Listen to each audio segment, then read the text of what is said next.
ಈ ರೀತಿ ಆಗಲಿರದು.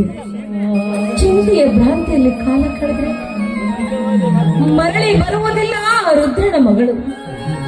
ನೋಡಿ, ಮಗ ಮಾಡಿದ ತಪ್ಪನ್ನು ಮನ್ನಿಸಿ ಅವನಿಗೊಂದು ಮದುವೆ ಮಾಡಿ ಈ ಊರನ್ನು ಬಿಟ್ಟು ದೂರ ಕಳಿಸೋಣ ಸ್ವಾಮಿ, ದೂರ ಕಳಿಸೋಣ. ಆದ್ರೆ ಮಗನ ಚಿಂತೆಯಲ್ಲಿ ನೀವು 3 ದಿನದಿಂದಲೂ ಒಂದು ತುತ್ತು ಅನ್ನ ಕೂಡ ಊಟ ಮಾಡಿಲ್ಲ. ನಿಮ್ಮ ಆರೋಗ್ಯದ ಗತಿ ಏನಾಗತ್ತಂತ ಯೋಚನೆ ಮಾಡಿದ್ದೀರಾ? ನಿನ್ನನ್ನು ನಂಬಿದ ನನ್ನ ಪರಿಸ್ಥಿತಿ ಏನಾಗತ್ತಂತ ಯೋಚನೆ ಮಾಡಿದ್ದೀರಾ? ನೋಡಿ, ಮಗನ ವಿಚಾರವನ್ನು ಬಿಟ್ಟು ಒಂದು ಗ್ಲಾಸ್ ಹಾಲನ್ನಾದ್ರೂ ಕುಡಿರಿ. ಬನ್ನಿ.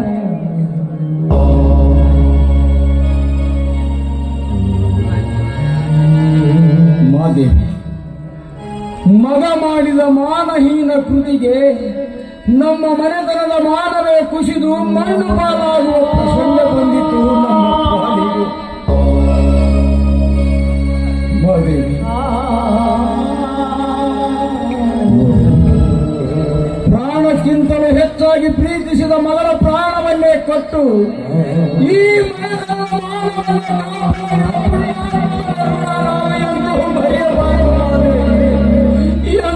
ಮರೆಯಬಾರದು.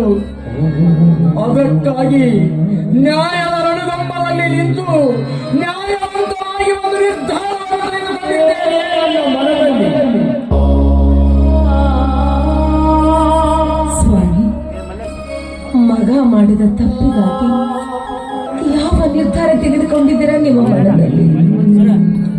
ನೋಡು ಮಾದೇವಿ, ನಾನು ಕೇಳುವ ಪ್ರಶ್ನೆಗೆ ಅಷ್ಟೇ ಉತ್ತರ ಕೊಡಬೇಕು, ಹೆಚ್ಚಿಗೆ ಮಾತನಾಡಬಾರದು. ಸರಿ ಸ್ವಾಮಿ, ಹೇಳಿ. ಅದು ಯಾವ ಮಾತನ್ನ ಕೇಳ್ತೀರಾ? ಕೇಳಿ.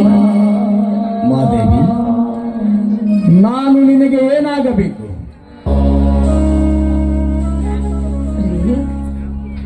ನೀವು ನನ್ನ ಕೊರಳಿಗೆ ತಾಳಿ ಕಟ್ಟಿದ ನನ್ನ ಗಂಡ ಅಂದ್ರೆ ನನ್ನ ಪಾಲಿನ ದೇವರು. ನೀವು ನನ್ನ ಪಾಲಿನ ದೇವರು, ಹೌದಲ್ಲವೇ? ಹೌದು. ನೋಡು ಮಾದೇವಿ, ಒಂದು ವೇಳೆ ಗಂಡನ ಆಜ್ಞೆಯನ್ನು ತಿರಸ್ಕರಿಸಿದರೆ, ಗಂಡನ ಮಾತನ್ನು ಪಾಲಿಸದೆ ಹೋದರೆ, ಸತಿಯಾದವಳ ಧರ್ಮ ಅದು ಆದ್ಯ ಅವಳ ಕರ್ತವ್ಯ. ಹೌದಲ್ಲವೇ? ಹೌದು. ಒಂದು ವೇಳೆ ನೀನು ನನ್ನ ಆಜ್ಞೆಯನ್ನು ಪಾಲಿಸದೆ ಹೋದರೆ, ಅಂತವಳು ಸತಿಯಲ್ಲ, ಪತಿಗೆ ದ್ರೋಹ ಮಾಡಿದ ಸತಿ ದ್ರೋಹಿ.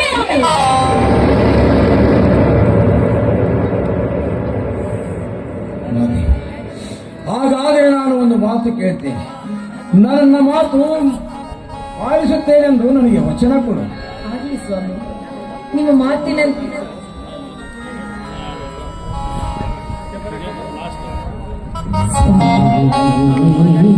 ಮಾತಿನ ಮರ್ಮವನ್ನು ತಿಳಿಯದೆ ವಚನ ಕೊಟ್ಟು ವಚನ ಭ್ರಷ್ಟಳಾಗುವುದಕ್ಕಿಂತ ಆ ನಿಮ್ಮ ಅಂತರಂಗದ ಮಾತನ್ನು ಬಹಿರಂಗ ಪಡಿಸಬಹುದಲ್ಲ ಸ್ವಾಮಿ?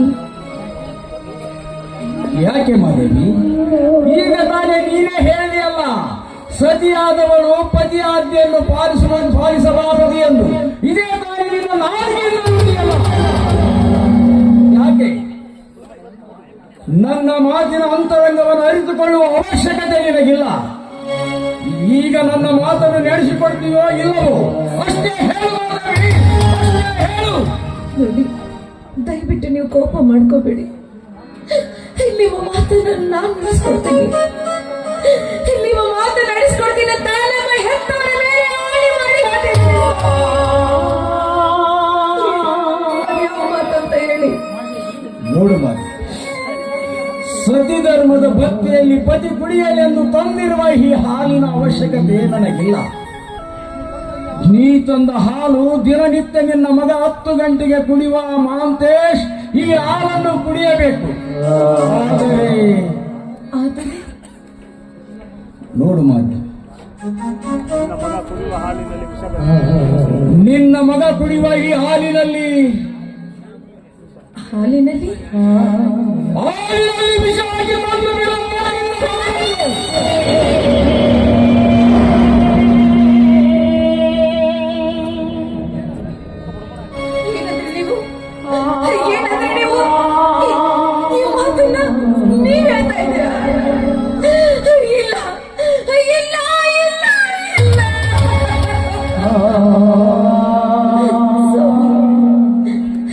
ತಾಯಿಯಾಗಿ ಹೆತ್ತ ಮಗಳಿಗೆ ವಿಷ ಆಗಿ ನಾನು ಕೊಂದಾಕಬೇಕಾ? ಅಮೃತ ಉಳಿಸಿದ ಈ ಹಸ್ತದಿಂದ ನಾನು ನನ್ನ ಮಗನಿಗೆ ಹೇಗೆ ವಿಷ ಹಾಕಲಿ? ಇಲ್ಲ, ಇದು ನನ್ನಿಂದ ಸಾಧ್ಯವಿಲ್ಲ. ನೋಡು ಮಹಾದೇವಿ, ಎದ್ದ ತಾಯಿಯ ಕರುಳಿನ ಕುಡಿ ನನಗೂ ಅರ್ಥವಾಗುತ್ತದೆ. ಆದರೆ ಏನು ಮಾಡುವುದು ಮಹಾದೇವಿ? ಆ ಬ್ರಹ್ಮ ಮಗನ ಮರಣವನ್ನು ತಾಯಿ ತಂದೆಯರಿಂದ ತೆಗೆದುಕೊಳ್ಳಬೇಕೆಂದು ನನ್ನ ಹಣೆ ಬರದಲ್ಲಿ ಬರುವಾಗ ಇದನ್ನು ತಪ್ಪಿಸಲು ಯಾರಿಂದಲೂ ಸಾಧ್ಯವಿಲ್ಲ ಮಹಾದೇವಿ, ಯಾರಿಂದಲೂ ಸಾಧ್ಯ. ಮಗನೆಂಬ ಮಮಕಾರವನ್ನು ನಿನ್ನ ಮನದಲ್ಲಿ ಸುಟ್ಟು ಹಾಕು ಮಹಾದೇವಿ, ಸುಟ್ಟು ಹಾಕು. ನೋಡು ಮಹಾದೇವಿ, ಅದಕ್ಕಾಗಿ ಮಾನವಂತರಿಗಾಗಿ ಒಬ್ಬ ಕವಿ ಒಂದು ಮಾತು ಹೇಳಿದ್ದಾನೆ: ಪ್ರಾಣ ಹೋದರೂ ಮಾಡಬೇಕು, ಪ್ರಾಣ ಹೋದರೂ ಮಾಡಬೇಕು ಎಂಬ ಯಾರಿಗೆ ಕವಿಗಳ ಮುನ್ನುಡಿಯನ್ನು ನಿನ್ನ ನೆನಪಿನಲ್ಲಿಟ್ಟುಕೋ. ಸ್ವಾಮಿ, ಮಗನ ಪ್ರಾಣ ಹೋಗುತ್ತಲ್ಲ ಅಂತ ನಾನು ಚಿಂತೆ ಮಾಡ್ತಾ ಇಲ್ಲ ರೀ. ಹೆತ್ತ ತಾಯಿಯಂದರು ಹೆತ್ತ ಮಗನಿಗೆ, ಅದು 9 ತಿಂಗಳ ಹೆತ್ತು ಹೊತ್ತು ಜೋಪಾನ ಮಾಡಿದ ಮಗನಿಗೆ ವಿಷ ಹಾಕಿ ಕೊಲ್ಲುವ ತಾಯಿಯಂದರು ಉಂಟೇ ಈಗಿನ ಜಗತ್ತಿನಲ್ಲಿ? ಯಾಕಿಲ್ಲ ಮಹಾದೇವಿ, ಪುರಾಣ ಪುಣ್ಯ ಕಥೆಗಳಲ್ಲಿ ಸಾಕಷ್ಟು ಉದಾಹರಣೆಗಳಿವೆ. ಭಕ್ತ ಸಿರಿಯಾಳನ ಹೆಂಡತಿ ಗಂಡನ ಆಜ್ಞೆ ಪಾಲಿಸುವುದಕ್ಕಾಗಿ ತನ್ನ ಮಗನನ್ನು ಬಲಿಕೊಡಲಿಲ್ಲವೇ? ಅದರಂತೆ ಬಾಲಚಂದ್ರನ ಹೆಂಡತಿ ಅನಸೂಯ ಗಂಡನ ಆಜ್ಞೆ ಮೀರಬಾರದೆಂದು ತನ್ನ ಮಗನನ್ನು ಕೊಲ್ಲಲಿಲ್ಲವೇ? ಅದಕ್ಕಾಗಿ ಈ ಮನೆತನದ ಮಾನವನ್ನೇ ಮಣ್ಣುಗೂಡಿಸಿದ ಆ ನಿನ್ನ ಮಗನನ್ನು ಇಂದು ವಿಷಯವಾಗಿ ಕೊಂದು ಬಿಡುವ ಆ ನಿನ್ನ ಮಗನನ್ನು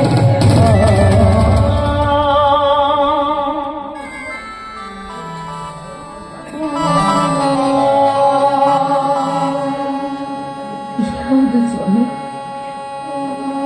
ಏನಿದು? ನೋಡು ಮಹಾದೇವಿ, ನನಗೆ ಹೆಚ್ಚಿಗೆ ಮಾತನಾಡುವ ಅಭ್ಯಾಸವಿಲ್ಲ. ನೀನು ನನ್ನ ಮಾತನ್ನು ನಡೆಸಿಕೊಡ್ತೀಯೋ ಇಲ್ಲವೋ ಅಷ್ಟೇ ಹೇಳು.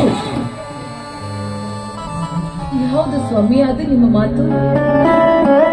ನೋಡು ಮಹಾದೇವಿ, ನಿನಗೆ ಮಗ ಬೇಕು, ಇಲ್ಲ ಮಗನಲ್ಲ ಬೇಕು. ನೀನೇನಿದ್ದರೂ ಮಾಡು, ಹೇಳು ಮಹಾದೇವಿ, ಹೇಳು, ನಿನಗೆ ಯಾವುದು ಬೇಕು? ಸ್ವಾಮಿ, ಎಂತ ಪ್ರಶ್ನೆ ಕೇಳ್ಬಿಟ್ರಿ? ಈ ಮಾತಿಗೆ ನಾನು ನಿಮಗೆ ಏನಂತ ಉತ್ತರಿಸಲಿ? ರೀ, ಮಗ ಮತ್ತು ಮಾಂಗಲ್ಯ ಇವು ಎರಡು ನನ್ನ ಕಣ್ಣುಗಳಿದ್ದಾಗ್ರಿ, ನನ್ನ ಕಣ್ಣುಗಳಿದ್ದಾಗೆ. ಈ ಎರಡು ಕಣ್ಣಲ್ಲಿ ಯಾವುದು ಬೇಕಣ್ಣಲ್ಲಿ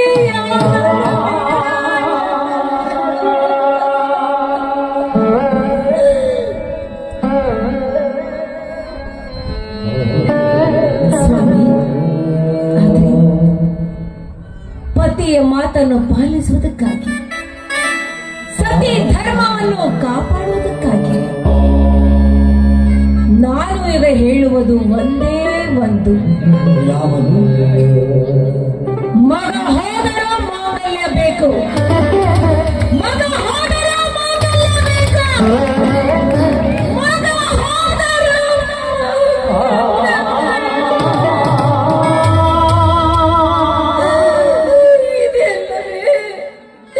ಇದೆಲ್ಲವೇ ಸತಿ ಧರ್ಮ?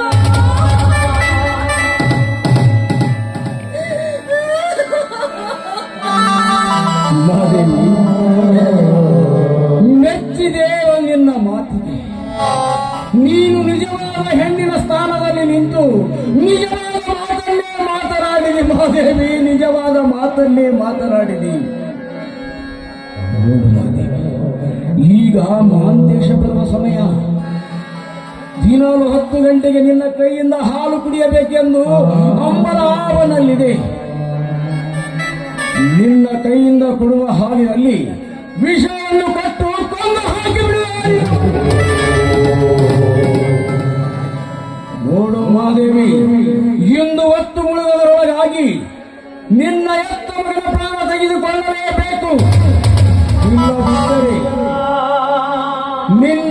ತಾಯಿಯ ಮಾಂಗಲ್ಯ ಕಟ್ಟಿದ ನಿನ್ನ ಗಂಡ ಇನ್ನು ರಾತ್ರಿ ಆತ್ಮಹತ್ಯೆಗಳು ಮಾಡಿಕೊಂಡು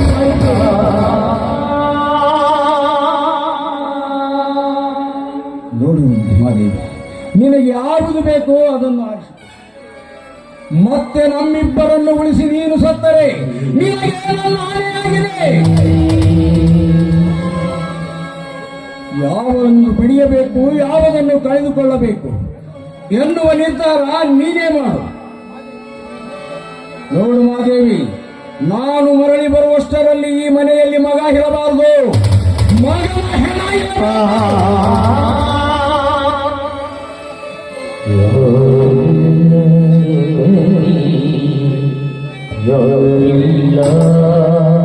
ಮಾದೇವಿ, ಒಂದು ವೇಳೆ ನೀನು ಮಗನನ್ನು ಬಲಿ ತೆಗೆದುಕೊಳ್ಳದಿದ್ದರೆ ನಿನ್ನ ಬಲದಲ್ಲಿರುವ ಮಾಂಗಲ್ಯ ಹಾಗೂ ನಿನ್ನ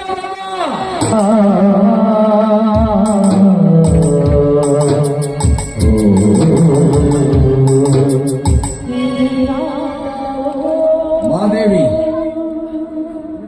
ನಿರ್ಧಾರ ನೀನೇ ಮಾಡು.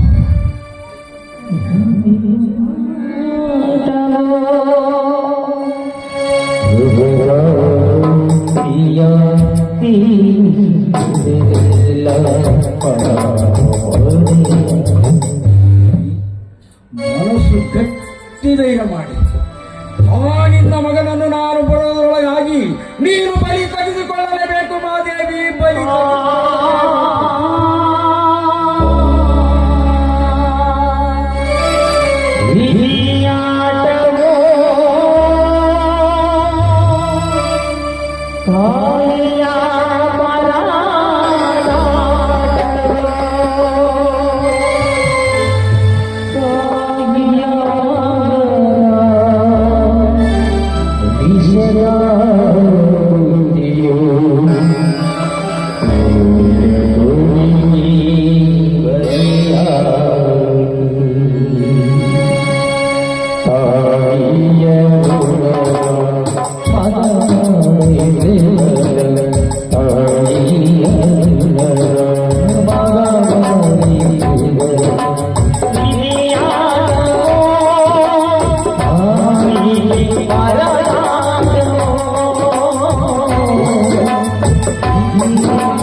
ಮೆಚ್ಚಿದೆ ಬ್ರಹ್ಮ, ನಿನ್ನ ಬರಹಕ್ಕೆ ಮೆಚ್ಚಿದೆ.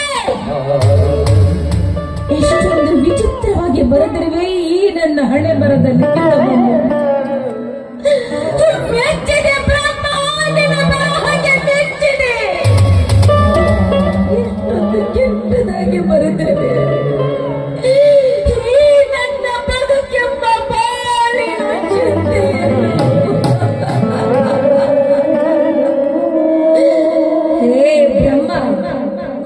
ಅದಕ್ಕೆ ಬಲ್ಲವರು ಒಂದು ಮಾತನ್ನು ಹೇಳಿದರೆ, ಬ್ರಹ್ಮನ ಬರಹ ಬಲ್ಲವರ ಯಾರು ಅಂತ.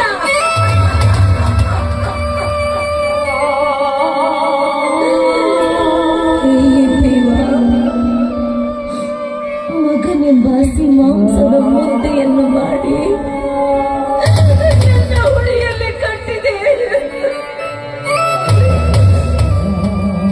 ಯಾವ ರಣ ಹದ್ದುಗಳ ಕಣ್ಣಿಗೆ ಬೀಳದಂತೆ ನನಗೆ ಎಚ್ಚರ ವಹಿಸಿದೆ. ಕೊನೆಗೆ ನೀನು ಮಾಡಿದ್ದೇನು? ಹಸಿ ಮಾಂಸವನ್ನು ತಿನ್ನುವ ಹಸಿಯ ಹುಲಿಯನ್ನಾಗಿ ನನ್ನನ್ನೇ ನಿಲ್ಲಿಸಿದೆ.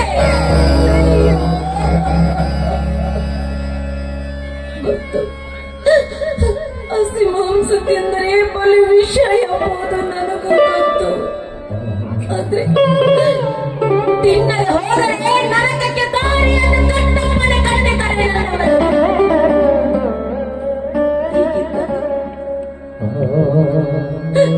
ನಾನು ಯಾವ ಕೃತ್ಯನ್ನು ಕೈಯಲ್ಲಿ, ಯಾವ ಕೃತ್ಯನ್ನು ತಿರಸ್ಕರಿಸಲಿ ಬ್ರಹ್ಮ? ಹೇ ದೇವ, ಈ ಪಾಪದ ಹೆಣ್ಣು ಈ ಪುಣ್ಯ ಭೂಮಿ ಮೇಲೆ ಬದುಕಬಾರದು ಬಿಡಬಾರದು ಅನ್ನೋ ಇಚ್ಛೆ ನಿನ್ನದಾಗಿದೆ. ನನ್ನನ್ನು ಯಾಕೆ ಈ ಭೂಮಿಗೆ ಜಾರಿಸಿದೆ? ಓಹೋ, ಅಂದ್ರೆ ಮಗನ ಕೊಂದ ಪಾಪಿ ಇವಳು, ಹೆತ್ತ ಮಗನ ಸಾಯಿಸಿದ ಪಾಪಿ ಇವಳು. ನಿನ್ನ ಮಾಂಸದ ಕಿರೀಟವನ್ನು ಕಟ್ಟುವುದಕ್ಕೆ ನನ್ನನ್ನು ಬದುಕಿಸಿದೆಯಾ? ಇಲ್ಲ ಇಲ್ಲ, ನನ್ನ ಮಗನನ್ನು ನಾನು ಸಾಯಿಸಲ್ಲ.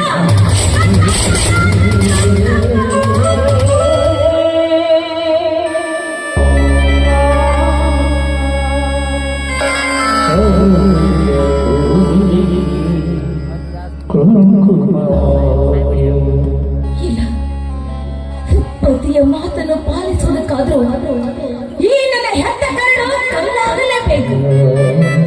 ಕಟ್ಟಿಕೊಂಡವನು ಉಳಿಯಬೇಕು, ಹೆತ್ತ ಮಗನು ಸಾಯಲೇಬೇಕು. ಇದು ನನ್ನ ಪತಿಯ ಆಜ್ಞೆ.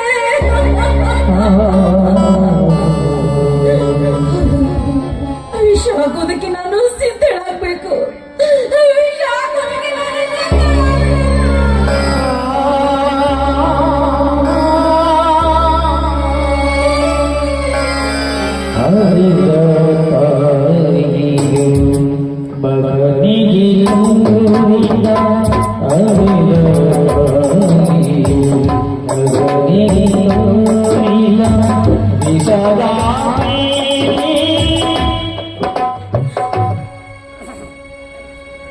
ಈ ದಿನ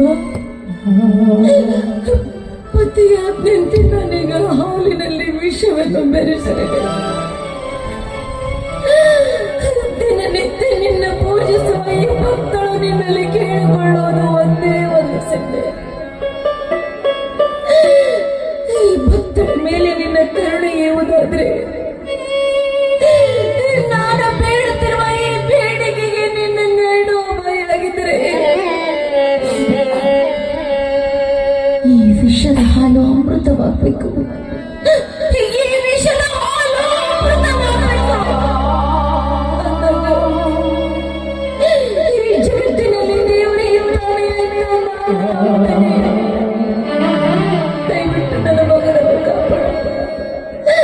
ಈ ತಾಯಿಯಿಂದ ನನ್ನ ಮಗನನ್ನು ದೂರ ಮಾಡಬೇಡ ಭಗವಂತ.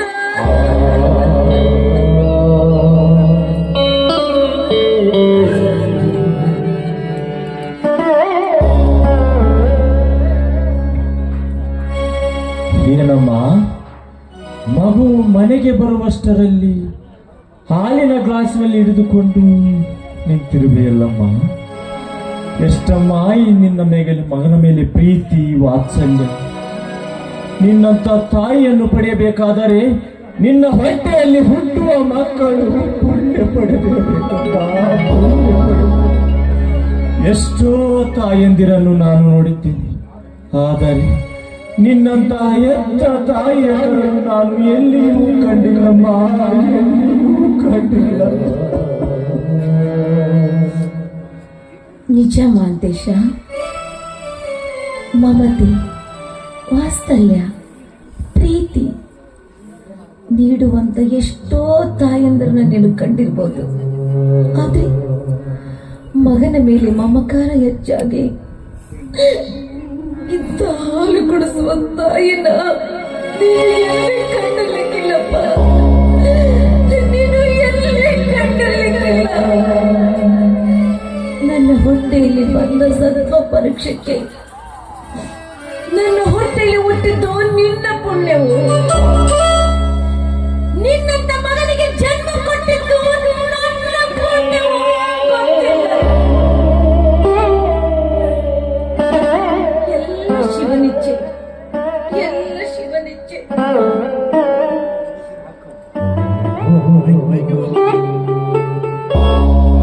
ಯಾಕಮ್ಮ ಕಣ್ಣೀರು?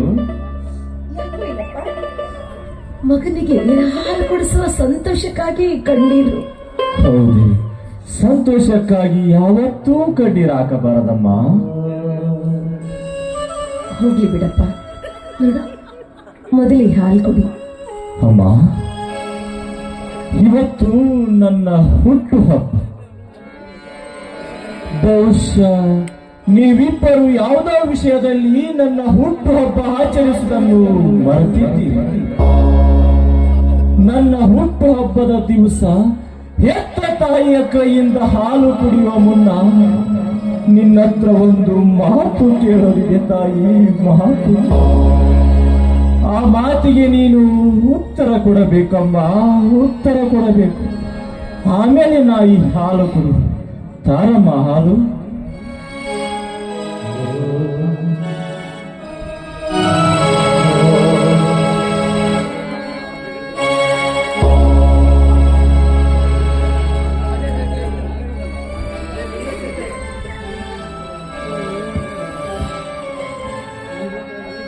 ಮಾಂತೇಶ, ಯಾವುದಪ್ಪ ಅದು ನಿನ್ನ ಮಾತು? ಅಮ್ಮ, ಇವತ್ತು ನನ್ನ ಹುಟ್ಟುಹಬ್ಬ. ನಾನು ಮಾಡಿದ ತಪ್ಪನ್ನು ಯಾವುದೂ ಮುಚ್ಚಿಡದೆ ನಿನ್ನ ಮುಂದೆ ಹೇಳಬೇಕಂತ ನಿರ್ಧಾರ ಮಾಡಿದ್ದೇನಮ್ಮ, ನಿರ್ಧಾರ ಮಾಡಿದ್ದೆ. ಏಕೆಂದರೆ ಈ ಜಗತ್ತಿನಲ್ಲಿ ಮಕ್ಕಳು ಮಾಡಿದ ತಪ್ಪನ್ನು ಯಾರೂ ಕ್ಷಮಿಸದಿದ್ದರು, ಎತ್ತ ತಾಯಿ ಕ್ಷಮಿಸುವರೆ ಅಪ್ಪ. ನಂಬಿಕೆ ನನ್ನಲ್ಲಿದೆ ಅಪ್ಪ, ನನ್ನಲ್ಲಿದೆ. ಎತ್ತ ತಾಯಿಯ ಮುಂದೆ ಸತ್ಯ ಹೇಳಿದರೆ ತಪ್ಪನ್ನು ಒಪ್ಪಿ ತನ್ನ ಮಡಿಲಲ್ಲಿ ವಾತ್ಸಲ್ಯದಿಂದ ಮನ್ನಿಸುತ್ತಾಳೆಂಬ ಕೂಗಿ ಹೇಳುತ್ತಾರೆ ಅಮ್ಮ, ಕೂಗಿ ಹೇಳುತ್ತಾರೆ. ಹೀಗಿರುವಾಗ ನನ್ನ ಜೀವನದಲ್ಲಿ ಎಂದೂ ಮಾಡಲಾರದ ತಪ್ಪು ನಾನು ಮಾಡಿದ್ದೇನಮ್ಮ, ತಪ್ಪು ನಾನು ಮಾಡಿ. ಆ ತಪ್ಪನ್ನು ನಿನ್ನ ಮುಂದೆ ಒಪ್ಪಿಕೊಳ್ಳುತ್ತೇನಮ್ಮ, ಒಪ್ಪಿಕೊಳ್ಳುತ್ತೇನೆ. ಆ ತಪ್ಪನ್ನು ನೀನು ಕ್ಷಮಿಸುತ್ತೇನೆ ಎಂದು ನನಗೆ ಮಾತು ಕೊಡಬೇಕಮ್ಮ, ಮಾತು ಕೊಡಬೇಕು. ಮಾಂತೇಶ, ನೀನು ಮಾಡಿರುವ ತಪ್ಪು ಯಾವುದು ಅಂತ ನಾನು ತಿಳ್ಕೋಬೇಕಲ್ಲ. ಅಮ್ಮ, ಈ ಮಾನವಂತರ ಮನೆಯ ಮಗನಾಗಿ ಪುಣ್ಯವಂತರ ಹೆತ್ತ ತಂದೆ ತಾಯಿಯ ಕಂದನಾಗಿ ಮಾಡಬಾರದ ತಪ್ಪು ಮಾಡಿರುವೆ ಅಮ್ಮ, ಮಾಡಬಾರದ ತಪ್ಪು ಮಾಡಿರುವೆ. ಅದೇನೆಂದರೆ ನಮ್ಮನ್ನೇ ನಂಬಿದ ಬಡ ಕುಟುಂಬದ ಒಂದು ಹೆಣ್ಣಿನ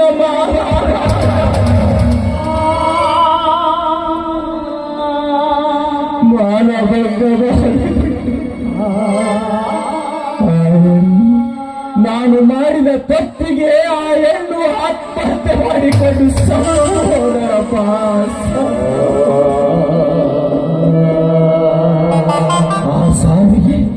ಆ ಸಾವಿಗೆ ನಾನೇ ಕಾರಣ, ನಾನೇ ಕಾರಣ. ಯಾರಿಗೂ ಗೊತ್ತಿಲ್ಲ, ಯಾರಿಗೂ ಗೊತ್ತಿಲ್ಲ.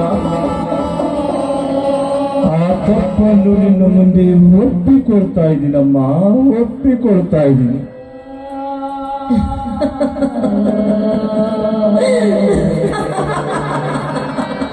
ಯಾಕಮ್ಮ ನಗ್ತಾ ಇದೀಯಾ?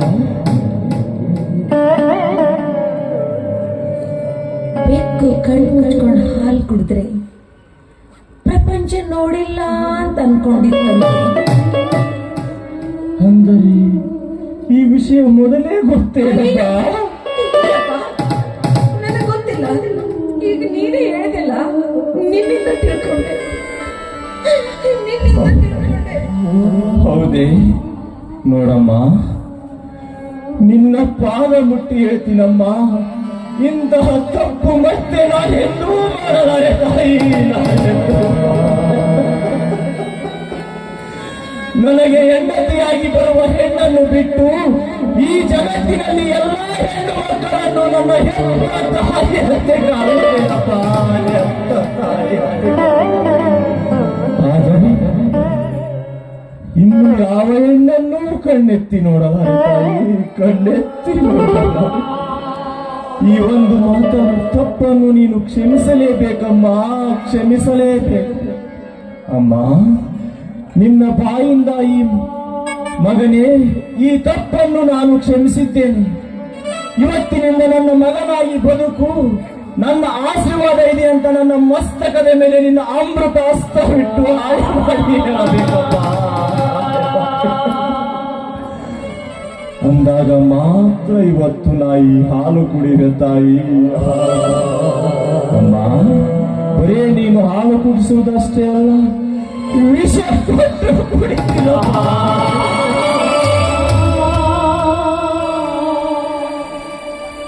ಆದರೆ ನೀನು ಮಾತ್ರ ಕ್ಷಮಿಸಿದ್ದೀನಿ ಅಂತ ಹೇಳಬೇಕು. ಹೇಳಮ್ಮ, ಹೇಳಪ್ಪ, ಯಾಕೆ ಮೌನವಾಗಿ ನಿಂತಿರುವೆ?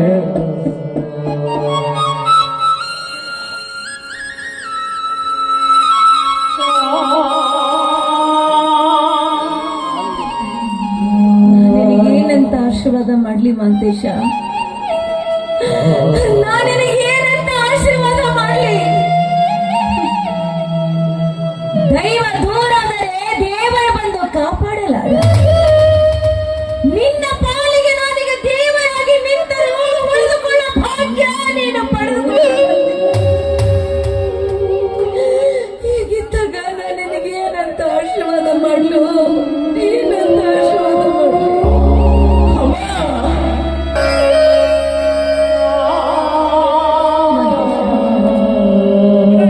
ಮಕ್ಕಳಿಗಿಂತ ತಾಯಿ ದೊಡ್ಡವಳು.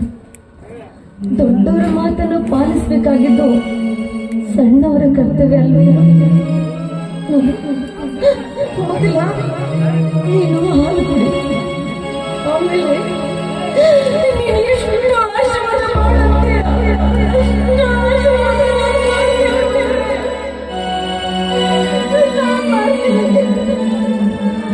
ಈ ಮಾತು ಸತ್ಯವೇನಮ್ಮ? ಸತ್ಯವಾಗಿ ಹೇಳ್ತಿದ್ದೀನಿ ಕಂದ. ಮೊದಲು ನೀನು ಹಾಲು ಕುಡಿ, ಆಮೇಲೆ ಬೇಕಾದಷ್ಟು ಆಶೀರ್ವಾದ ನಾನು ಮಾಡ್ತೀನಪ್ಪ, ನಾನು ಮಾಡ್ತೀನಿ. ಸರಿ, ಮೊದಲು ಹೆತ್ತವಳ ಆಸೆ ಗೆಲ್ಲಲಿ ಅಮ್ಮ. ತೆಗೆದುಕೊಂಡು ಬರಮ್ಮ ಹಾಲು.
ಅಮ್ಮ, ಈಗಲಾದರೂ ಸಂತೋಷವಾಯಿತು ನಿನಗೆ? ಈಗಲಾದರೂ ನನಗೆ ಆಶೀರ್ವಾದ ಮಾಡಮ್ಮ.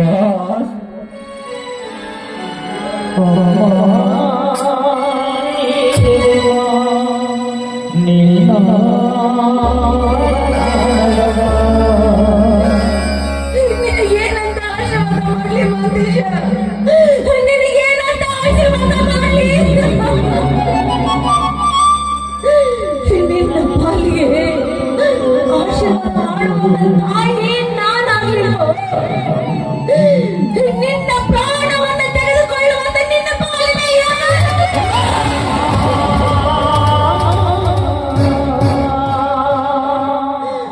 ಸತ್ಯವನ್ನೇ ಹೇಳ್ತಾ ಇದ್ದೀನಪ್ಪ. ನೀನು ಮಾಡಿರುವ ತಪ್ಪು ನಮಗೆ ಮೊದಲೇ ಗೊತ್ತಾಗಿತ್ತು. ಅದಕ್ಕೆ ನಿಮ್ಮ ತಂದೆಯವರು ಕಟ್ಟಪ್ಪಣೆ ಕಟ್ಟಿದ್ರು. ಆಜ್ಞೆ ಇಟ್ಟು ಹೋದರೆ ಏನೆಂದು ಹಾಗೆ ಇಟ್ಟರು ತಾಯಿ, ಏನೆಂದು ಹಾಗೆ ಇಟ್ಟರು. ನೀನು ಬದುಕಬಾರದು ಅಂತ.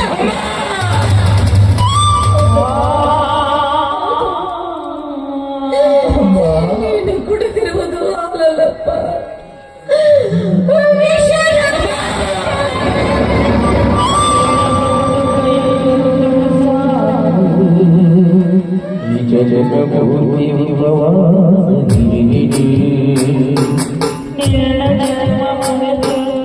ನೀನು ಹೇಳುವ ಈ ಮಾತು ಸತ್ಯವೇನಮ್ಮ?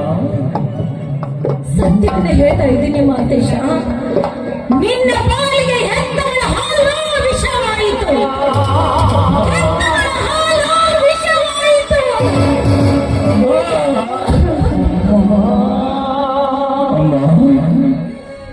ಜಗತ್ತಿನಲ್ಲಿ ಯಾವ ತಾಯಿಯಾದರೂ ಎತ್ತ ಮಗನಿಗೆ ಹಾಲಿನಲ್ಲಿ ವಿಷ ಹಾಕುವುದುಂಟೆ? ಅಮ್ಮ, ಈ ಮಾತು ನನ್ನ ಹಡೆದವರಾಗಿ ಸತ್ಯವಾಗಿ ಹೇಳ್ತಾ ಇದೆಯಲ್ಲಪ್ಪ, ಸತ್ಯವಾಗಿ ಹೇಳ್ತಾ ಇದೀಯಾ? ಸತ್ಯವಾಗಿ ಹೇಳ್ತಾ ಇದ್ದೀನಪ್ಪ. ನೀನು ಕುಡಿದಿದ್ದು ಹಾಲಲ್ಲ, ನಾಲಿನ ಕೈ.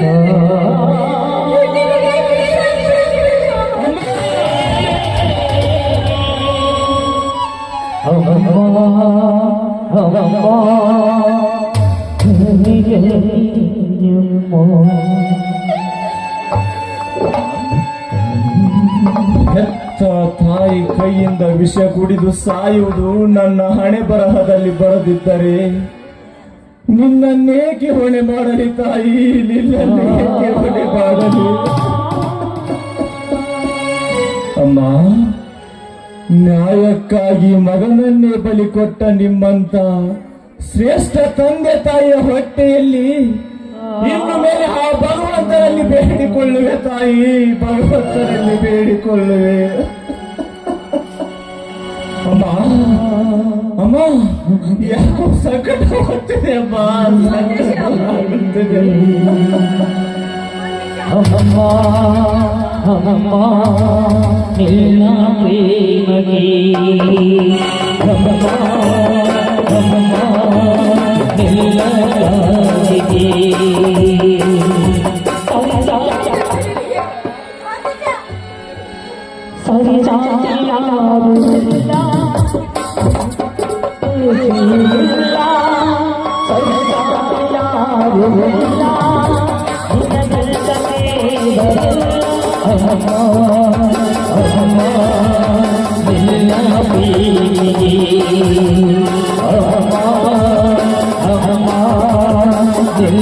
ಕಾಲಿಗೆ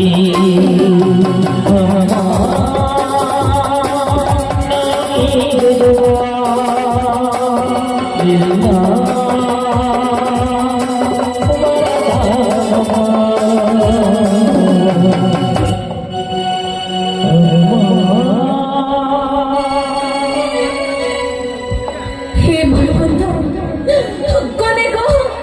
ಕೊನೆಗೂ ನನ್ನ ಮಗನ ಪ್ರಾಣವನ್ನು ತೆಗೆದುಕೊಂಡು ಬಿಟ್ಟಿಯ.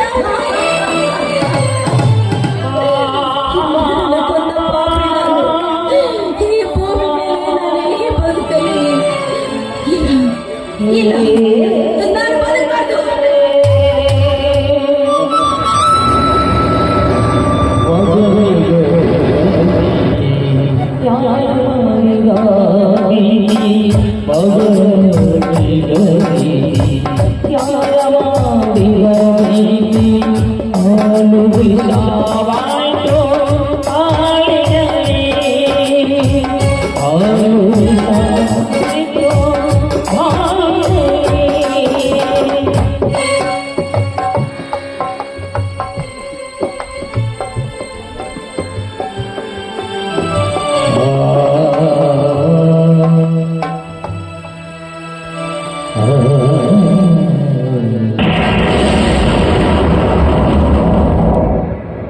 ಯಾಕೆ ಮಾತೇವಿ ಮೌನವಾಗಿ ನಿಂತಿರುವಲ್ಲ?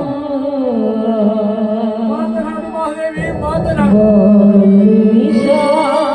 ದುಃಖದ ಕಣವು ನನಗೂ ಅರ್ಥವಾಗುತ್ತದೆ ಮಹಾದೇವಿ, ನನಗೂ ಅರ್ಥವಾಗುತ್ತದೆ ಮಹಾದೇವಿ. ಇದು ಅನಿವಾರ್ಯ. ಈ ಆ ಬ್ರಹ್ಮನ ಲಿಖಿತ ಯಾರ ಕೈಯಿಂದಲೂ ತಪ್ಪಿಸಲು ಸಾಧ್ಯವಿಲ್ಲ.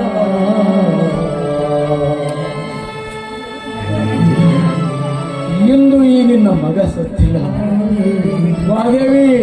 ನಮ್ಮ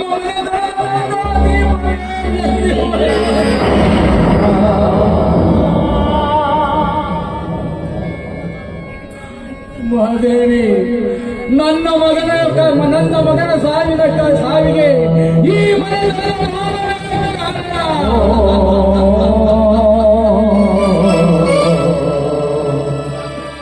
ಮಹಾದೇವಿ, ಮಹಾದೇವಿ, ಯಾಕೆ ಮಹಾದೇವಿ ಮೌನ ವಹಿಸಿ ನಿಂತಿವೆಯಲ್ಲ? ಮಹಾದೇವಿ, ಮಾತನಾಡು.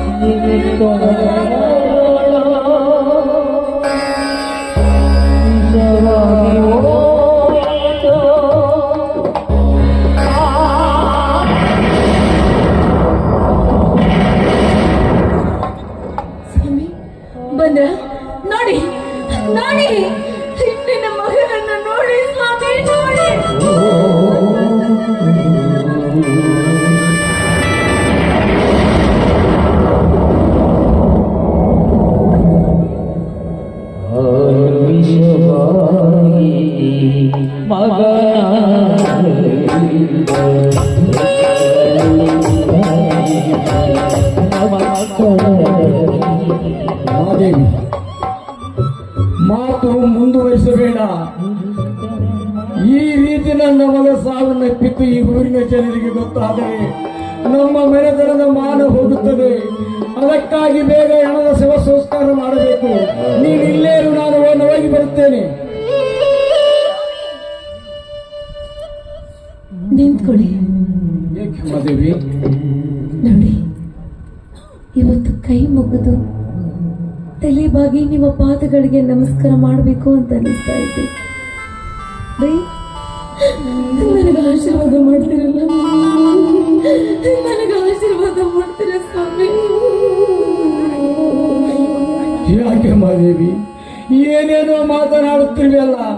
ಯಾಕೆ ನನ್ನೊಂದಿಗೆ ಬದುಕು ಮುಂದುವರಿಸುವ ಆಸೆ ನಿನಗಿಲ್ಲವೇ ಮಹಾದೇವಿ? ನಿನಗಿಲ್ಲವೇ? ನಾನು ಮಾಡಿದ ಕೃತಿ ನಿನ್ನ ಮನಸ್ಸಿಗೆ ಬಾರದೆ ಹೋದರೆ ನಿನ್ನ ಕೈಯಿಂದ ನನಗೆ ವಿಷ ಕೊಡು. ನಿನ್ನ ಕಣ್ಣೆದುರಿನಲ್ಲಿ ಸತ್ತು ಹೋಗುತ್ತೇನೆ ಮಹಾದೇವಿ. ನೀವು ಸಾಯ್ಬೋದು ಸ್ವಾಮಿ, ನೀವು ಬದುಕಬೇಕು. ಯಾಕಂದ್ರೆ ಮನೆತನದ ಮಾನಕ್ಕಾಗಿ ನಿಮ್ಮನ್ನೇ ನೀವೇ ತ್ಯಾಗ ಮಾಡಿಕೊಳ್ಳುವಂತ ತ್ಯಾಗ ಪುರುಷರು. ಮನೆತನಕ್ಕ ಮರ್ಯಾದೆಗಾಗಿ ಮತ್ತೊಬ್ಬರ ಬಲಿ ತೆಗೆದುಕೊಳ್ಳುವಂತ ನಿಷ್ಠಾವಂತರು ನೀವು.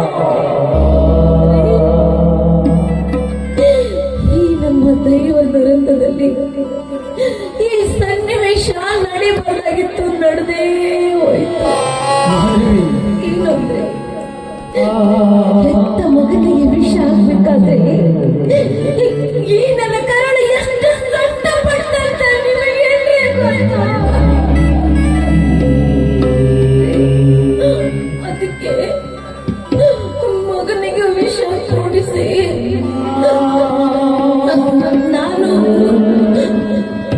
ನಾನು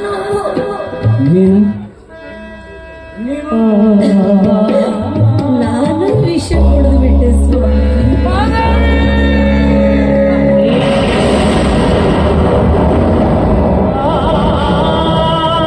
ಮಹಾದೇವಿ, ನೀನು ಸತಿ ಅಲ್ಲ, ಮಹಾಸತಿ ನೀನು.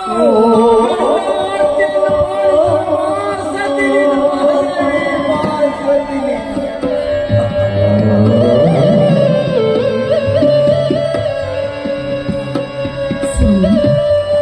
ದಯವಿಟ್ಟು ಅದೆಲ್ಲ ಮಾತಾಡಬೇಡಿ.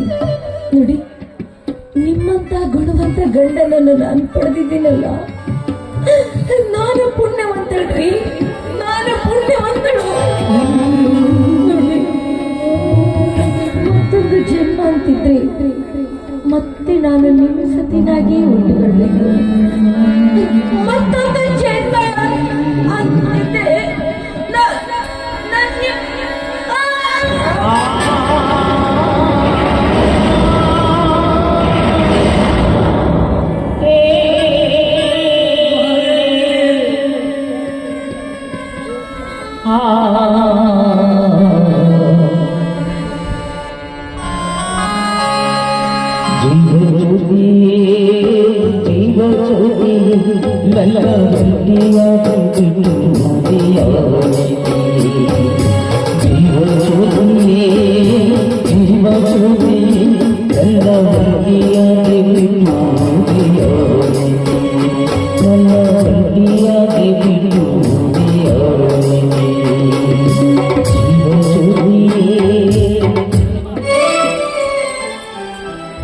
ಮಹಾದೇವಿ,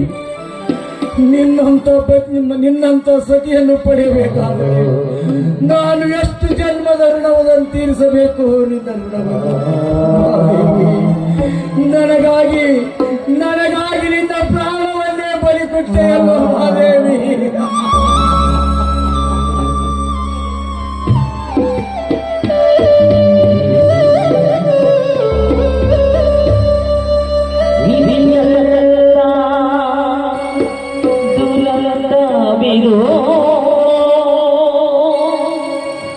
ಇದು ನಡೆಸಿದ